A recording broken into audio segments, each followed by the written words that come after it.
Hello दोस्तों, नमस्कार। मैं प्रतिभा पांडे स्वागत करती हूं आपके अपने यूट्यूब चैनल स्टोरी जोन प्रतिभा में। आज हम आपके लिए लाए हैं दरिद्रता कहाँ रहती है, लक्ष्मी जी व उनकी बड़ी बहन दरिद्रता की कथा। लक्ष्मी की ज्येष्ठ बहन आलक्ष्मी दरिद्रता की अधिष्ठात्री देवी का जो क्षुधा और पिपासा से मलिन छीड़काए रहती हैं। मैं नाश चाहता हूँ, देवी मेरे घर से सब प्रकार के दरिद्र और अमंगल को दूर करें। जगतपति भगवान विष्णु ने जगत को दो प्रकार का बनाया है। भगवान विष्णु ने ब्राह्मणों, वेदों, सनातन वैदिक धर्म, श्री तथा पद्म लक्ष्मी की उत्पत्ति करके एक भाग किया और अशुभ चिरेष्टा अलक्ष्मी वेद विरोधी अधम मनुष्यों द्वारा अधम का निर्माण करके दूसरा भाग बनाया। अलक्ष्मी तथा लक्ष्मी का प्रादुर्भाव समस्त देवताओं एवं राक्षसों ने मंदराचल पर्वत को मंथानी, कच्छप को आधार और शेषनाग को मंथानी की रस्सी बनाकर समुद्र मंथन किया। उसके परिणाम स्वरूप क्षीर सागर से सबसे पहले भयंकर ज्वालाओं से युक्त कालकूट विष निकला, जिसके प्रभाव से तीनों लोग जलने लगा। भगवान विष्णु ने लोक कल्याण के लिए शिव जी से प्रार्थना की और शिव जी ने हलाहल विष को कंठ में धारण कर लिया। पुनः समुद्र मंथन होने पर कामधेनु, उच्चेश्वा नामक अश्व, ऐरावत हाथी, कौस्तुभ नामक पद्मारागमणि, कल्पवृक्ष व अप्सराएं प्रकट हुई। फिर लक्ष्मी जी प्रकट हुई। उसके बाद वारुणी देवी, मंदिरा, चंद्रमा, परिजात, पाकजन्य शंख, तदंतर समुद्र मंथन से हाथ में अमृत का कलश लिए धन्वंतरि प्रकट हुए। श्रीलिंग महापुराण के अनुसार समुद्र मंथन में महाभयंकर विष निकलने के बाद ज्येष्ठा अशुभ लक्ष्मी उत्पन्न हुई। फिर विष्णु पत्नी पद्मा लक्ष्मी प्रकट हुई। लक्ष्मी जी से पहले प्रादुर्भाव होने के कारण आलक्ष्मी ज्येष्ठा कही गई हैं। समुद्र मंथन से कांसा वस्त्र धारणी, पिंगल केश वाली, लाल नेत्रों वाली, कुष्मांडा के समान स्तन वाली, अत्यंत बूढ़ी, दंतहीन तथा चंचल जीवा को बाहर निकाले हुई, घट के समान पेट वाली एक ऐसी ज्येष्ठा नाम वाली देवी उत्पन्न हुई, जिन्हें देखकर सारा संसार घबरा गया। उसके बाद तिरछे नेत्रों वाली, सुंदरता की खान, पतली कमर वाली, सुवर्णा के समान रंग वाली, क्षीर समुद्र के समान श्वेत साड़ी पहने हुई तथा दोनों हाथों में कमल की माला लिए खिले हुए कमल के आसन पर विराजमान भगवान की नित्य शक्ति क्षीरोदंतनाया लक्ष्मी उत्पन्न हुई। उनके सौंदर्य, औदार्य एवं रूप रंग महिमा देखकर देवता और दैत्य दोनों ही मोहित हो गए। लक्ष्मी जी ने भगवान विष्णु के साथ अपने विवाह से पहले कहा कि बड़ी बहन का विवाह हुए बिना छोटी बहन का विवाह शास्त्र सम्मत नहीं है। तब भगवान विष्णु ने दूसरे ऋषि को समझा बुझाकर ज्येष्ठा से विवाह करने के लिए मना लिया। कार्तिक मास की द्वादशी तिथि को पिता समुद्र ने दरिद्रा देवी का कन्यादान कर दिया। विवाह के बाद दूसरा ऋषि जब दरिद्रा को लेकर अपने आश्रम पे आए तो उनके आश्रम में वेद मंत्र गुंजयमान हो रहा। वहां से ज्येष्ठा दोनों कान बंद कर भागने लगी। यह देखकर दूषा मुनि उद्गिन्न हो गए, क्योंकि उन दिनों सब जगह अधर्म की चर्चा, पुण्यकार हुआ करते थे। सब जगह वेद मंत्रों और भगवान के गुणगान से बचकर भागते भागते दरिद्रता थक गई। तब दरिद्रा ने मुनि से कहा, जहाँ वेद ध्वनि, अतिथि सत्कार, यज्ञ दान, भस्म लगाए लोग हों, वहाँ मेरा निवास नहीं हो सकता। अतः आप मुझे किसी ऐसे स्थान पर ले चले जहाँ इन कार्यों के विपरीत कार्य होता है। दूषा मुनि उसे निर्जन वन में ले गए। वन में दूषा मुनि को मार्कंडेय ऋषि मिले। दूषा मुनि ने मार्कंडेय ऋषि से पूछा कि इस भार्या के साथ मैं कहाँ रहूं और कहाँ न रहूं। दरिद्रा के प्रवेश करने के स्थान मार्कंडेय ऋषि ने दूषा ऋषि से कहा, जिसके यहाँ शिवलिंग का पूजन न होता हो, जिसके यहाँ जप न होता हो, बल्कि रुद्र भक्ति की निंदा होती है, वहीं पर तुम निर्भय होकर घुस जाना।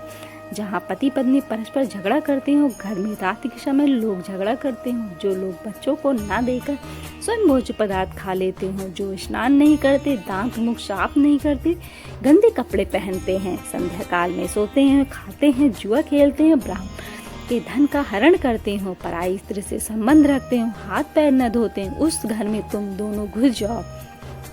दरिद्रता से बचने के लिए घरों में न लगाए जाने वाले वृक्ष, जिस घर में कांटेदार दूध वाले पलाश के व नीम के वृक्ष हो, सेम की लता हो, दोपहरिया तगर तथा अपराजिता के फूल का पेड़ हो, वो घर तुम दोनों के रहने के योग्य है। जिस घर में जटामास, बहुला, अजमोदा, केला, ताड़, तमाल, बिलाव, इमली, कदम, खैर, बरगद, पीपल, आम, गूलर तथा कटहल के पेड़ हों, वहाँ तुम दरिद्रा के साथ घुस जाया करो। जिस घर में वो बगीचे में कौओं का निवास हो, जिसके यहाँ तुम पत्नी सहित निवास करो, जिस घर में प्रेत रूपा काली प्रतिमा व भैरव मूर्ति हो, वहाँ तुम पत्नी सहित निवास करो। दरिद्रा के प्रवेश न करने के स्थान मार्कंडेय ने दुसाह मुनि को कहा, जहाँ नारायण व रुद्र के भक्त हों, भस्म लगाने वाले लोग हों, भगवान का कीर्तन होता हो, घर में भगवान की मूर्ति व गायें हो, उस घर में तुम दोनों मत घुसना। जो लोग नित्य वेदाभ्यास में संलग्न हो, नित्य कर्म में तत्पर हों तथा वासुदेव की पूजा में रत हो, उन्हें दूर से ही त्याग देना। तथा जो लोग वैदिक ब्राह्मणों, गौओं, गुरुओं, अतिथियों तथा रुद्र भक्तों की नित्य पूजा करते हैं, उनके पास मत जाना। यह कहकर मार्कंडेय ऋषि चले गए। तब दुसाह मुनि ने दरिद्रा को एक पीपल के मूल में बिठाकर कहा कि मैं तुम्हारे लिए रसातल जाकर उपयुक्त आवास की खोज करता हूँ। दरिद्र ने कहा, तब तक मैं खाऊंगी क्या? मुनि ने कहा, तुम्हें प्रवेश के स्थान तो मालूम है, वहाँ घुसकर खा पी लेना, लेकिन जो स्त्री तुम्हारी पुष्प व धूप से पूजा करती हो, उसके घर में मत घुसना। यह कहकर मुनि बिल मार्ग से रसातल में चले गए, लेकिन बहुत खोजने पर भी उन्हें कोई स्थान नहीं मिला। कई दिनों तक पीपल के मूल में बैठी रहने से भूख प्यास से व्याकुल होकर दरिद्रा रोने लगी। उनके रुदन से समूह ब्रह्मांड में हाहाकार मच गया। उनके रोने की आवाज को जब उनकी छोटी बहन लक्ष्मी ने सुना तो वे भगवान विष्णु के साथ उनसे मिलने आई। दरिद्रा ने भगवान विष्णु से कहा, मेरे पति रसातल में चले गए, मैं अनाथ हो गई, मेरी जीविका का प्रबंध कर दीजिए। भगवान विष्णु ने कहा, हे दरिद्र, जो माता पार्वती शंकर जी व मेरे भक्तों की निंदा करते हैं, शंकर जी की निंदा कर मेरी पूजा करते हैं, उनके धन पे तुम्हारा अधिकार है। तुम सदा पीपल अश्वत्थ वृक्ष के मूल में निवास करो। तुमसे मिलने के लिए मैं लक्ष्मी के साथ प्रत्येक शनिवार को यहाँ आऊंगा, और उस दिन जो अश्वत्थ वृक्ष का पूजन करेगा, मैं उसके घर लक्ष्मी के साथ निवास करूंगा। उस दिन से दरिद्रा देवी पीपल के नीचे निवास करने लगी।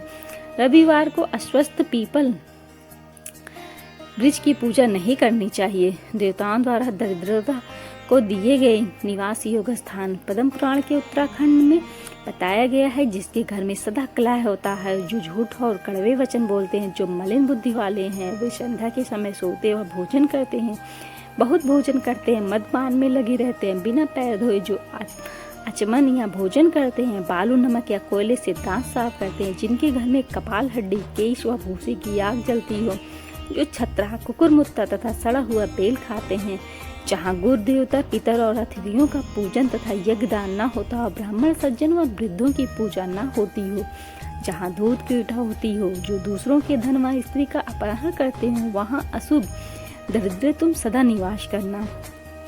स्वयं लक्ष्मी देवी जी द्वारा रुक्मणी जी को बताए गए अपने निवास स्थान। दीपावली की रात में विष्णु प्रिया लक्ष्मी गृहस्थों के घरों में विचरण कर यह देखती हैं कि हमारे निवास योग्य घर कौन कौन से हैं। महाभारत के अनुशासन पर्व में रुक्मणी जी के पूछने पर कि हे देवी, आप किन किन पर कृपा करती हैं, स्वयं लक्ष्मी जी कहती हैं, आमालक फल, आंवला, गोमय, शंख, श्वेत वस्त्र, चंद्र, सवारी, कन्या, आभूषण, युक्त जल से पूर्ण मेघ, फूले हुए कमल, शरद ऋतु के नक्षत्र, हाथी, गायों के रहने के स्थान, उत्सव, मंदिर, आसन, खिले हुए कमलों से सुशोभित तालाब, मत वाले हाथी, साण, राजा, सिंहासन, सज्जन पुरुष, विद्वान ब्राह्मण, प्रजापालक, क्षत्रिय, खेती करने वाले वैश्य तथा सेवा परायण शूद्र मेरे प्रधान निवास स्थान है। लक्ष्मी देवी ने देवराज इंद्र को बताया कि भूमि, वित्त, जल, तीर्थादि, अग्नि यानी यज्ञादि एवं विद्या ज्ञान से ये 4 स्थान मुझे प्रिय हैं। सत्य, दान, व्रत, तपस्या, पराक्रम एवं धर्म जहाँ वास करते हैं, वहाँ मेरा निवास स्थान है। जिस स्थान पर श्री हरि श्री कृष्ण की चर्चा होती है, जहाँ तुलसी, शालिग्राम की पूजा, शिवलिंग व दुर्गा का आराधन होता है, वहाँ पद्ममुखी लक्ष्मी सदा विराजमान रहती हैं। मैं उन पुरुषों के घरों में निवास करती हूँ जो सौभाग्यशाली, निर्भीक, सच्चरित, कर्तव्यपरायण, आक्रोधी, भक्त, कृतज्ञ, जितेंद्रिय, सदा चरण में लीन व गुरु सेवा में निरत रहते हैं। इसी प्रकार उन स्त्रियों के घर मुझे प्रिय हैं जो क्षमाशील, शीलवती, सौभाग्यवती, गुणवती, पतिपरायण, सद्गुण संपन्ना होती हैं। उन्हें देखकर सबका चित्त प्रसन्न हो जाता है, जो देवताओं, गौओं तथा ब्राह्मणों की सेवा में तत्पर रहती है तथा घर में धन्य के संग्रह में तत्पर रहती हैं। लक्ष्मी जी किन लोगों के घरों छोड़कर चली जाती हैं? तो दोस्तों, लक्ष्मी जी किन लोगों के घर को छोड़कर जाती हैं, आगे की कहानी में हम आपको बताते हैं। लक्ष्मी जी ने देवराज इंद्र से कहा, जो पुरुष आकर्मण्य, नास्तिक, कृतघ्न, दुराचारी, क्रूर, चोर, गुरुजनों के दोष देखने वाला होता, बात बात में खिन्न होते हैं, जो मन में दूसरा भाव रखते हैं और ऊपर से कुछ और दिखाते हैं, ऐसे मनुष्यों में मैं निवास नहीं करती। जो नखों से भूमि को कुरेदता है, तृण तोड़ता है, सिर पर तेल लगाकर उसी हाथ से दूसरे अंग का स्पर्श करता है, अपने किसी अंग को बाजे की तरह बजाता है, निरंतर बोलता रहता है, जो भगवान के नाम का व अपनी कन्या का विक्रय करता है, जहाँ बालकों के देखते रहने पर उन्हें बिना दिए ही लोग भक्ष्य पदार्थ स्वयं खा जाते हैं, जिसके यहाँ अतिथि को भोजन नहीं कराया जाता, ब्राह्मणों से द्वेषभाव रखता है, दिन में शयन करता है, उसके घर से लक्ष्मी रुष्ट होकर चली जाती हैं। वे स्त्रियां भी लक्ष्मी जी को प्रिय नहीं, जो अपवित्र, चटोरी, निर्लज, अधीर, झगड़ालू व अधिक सोती हैं, जो अपनी गृहस्थी के सामानों की चिंता नहीं करते, बिना सोचे विचारे काम करती हैं, पति के प्रतिकूल बोलती हैं, दूसरों के घरों में घूमने फिरने में आसक्ति रखती हैं, घर की मान मर्यादा को भंग करने वाली जो स्त्रियां देह शुद्धि से रहित व सभी पदार्थों को खाने के लिए तत्पर रहती हूँ, उन्हें मैं त्याग देती हूँ। इन दुर्गुणों के होने पर भले ही कितनी ही लक्ष्मी पूजा की जाए, उनके घर में लक्ष्मी जी का निवास नहीं हो सकता। लक्ष्मी जी द्वारा असुर राज बलि और प्रहलाद का त्याग। महाभारत के शांति पर्व में कथा है कि एक बार असुर राज प्रहलाद ने एक ब्राह्मण को अपना सील प्रदान कर दिया। इस कारण उनका तेज, धर्म, सत्य, व्रत और अंत में लक्ष्मी भी साथ छोड़कर चली गई। प्रहलाद की प्रार्थना पर लक्ष्मी जी ने उन्हें दर्शन देकर कहा, सील और चरित्र मुझे सबसे अधिक प्रिय हैं, इसी कारण सीलवान व्यक्ति के यहाँ रहना मुझे अच्छा लगता है। जिसके पास सील नहीं है वह मेरा नहीं, अपुत्र दरिद्र का निवास होता है। एक बार दानवीर बलि को भी लक्ष्मी जी ने इसलिए त्याग दिया कि उन्होंने उच्चिष्ट भक्षण किया था और देवताओं व ब्राह्मणों का विरोध किया था। अतएव मानव को अपना घर ऐसा बनाना चाहिए जो लक्ष्मी जी के मनोनुकूल हो, जहाँ पहुंचकर वह किसी अन्य जगह जाने का विचार मन में ना लावे। साथ ही लक्ष्मी प्राप्ति मनुष्य के उत्कृष्ट पुरुषार्थ पर भी निर्भर है, क्योंकि कहा गया है कि दोस्तों, आपको हमारी यह जानकारी कैसी लगी हमें कमेंट में जरूर बताइएगा। और अभी तक अगर आपने हमारे चैनल को सब्सक्राइब, लाइक, शेयर नहीं किया तो कृपया चैनल को सब्सक्राइब कर लीजिएगा, वीडियो को लाइक कर दीजिएगा और अपने दोस्तों में शेयर भी कर दीजिएगा, जिससे आपके पास और बेल आइकन भी दबा दीजिएगा, जिससे आपके पास नोटिफिकेशन जाता रहे और ऐसी ही जानकारी हम आपको